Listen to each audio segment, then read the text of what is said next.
Pozdravo čituljka! Danas čitamo Kad se sova druži sa zlatnom ribicom. Ne događa se često da se razvije prijateljstvo među pticama i ribama, a upravo to se dogodilo na dečijem igralištu velikog drveta. Deca, sove i zlatne ribice iz obližnjeg potoka veoma su se lepo slagala. Nije to bila baš ljubav na prvi pogled.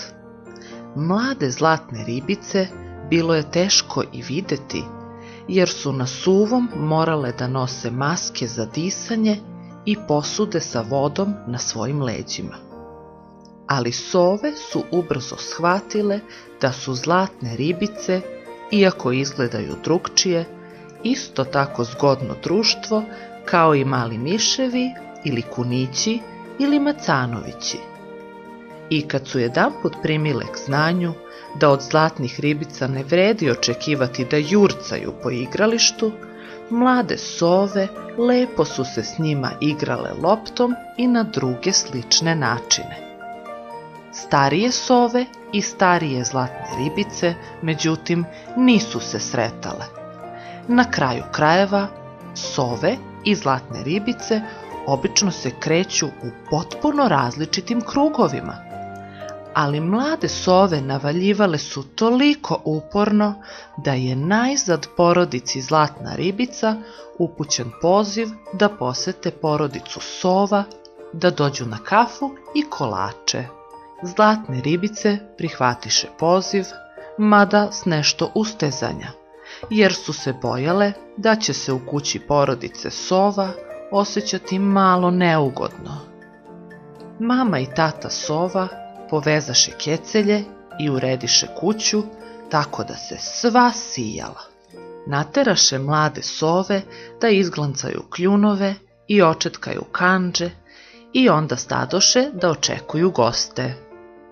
Kad su zlatne ribice stigle, to je izgledalo dosta neobično.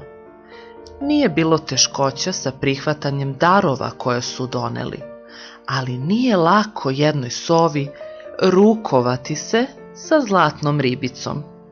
Krila i peraja prilično se loše slažu, a bilo je neugodno i kad su dve mame htele da se poljube, pa se kljun gospođe sove odbio od maske gospođe zlatne ribice.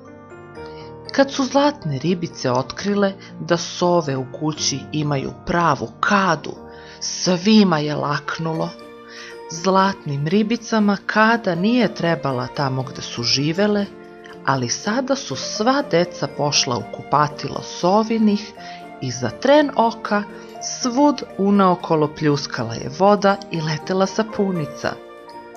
Roditelji potrčaše da vide šta se dogodilo i zatekoše dvoje mladih sova i dve zlatne ribice gde se zajedno brčkaju u kadi. U početku su roditelji bili iznenađeni, ali se nasmejaše kad videše kako im se deca divno zabavljaju. Kad je igra završena, odrasli i deca zajedno doveli su kupatilo u red. Onda su mlade zlatne ribice ponovo stavile maske i uz mnogo lepih želja porodica sova isprati svoje goste. Sledeće nedelje sove su išle u posetu zlatnim ribicama u njihov potok. Posle toga dve porodice postale su nerazdvojne.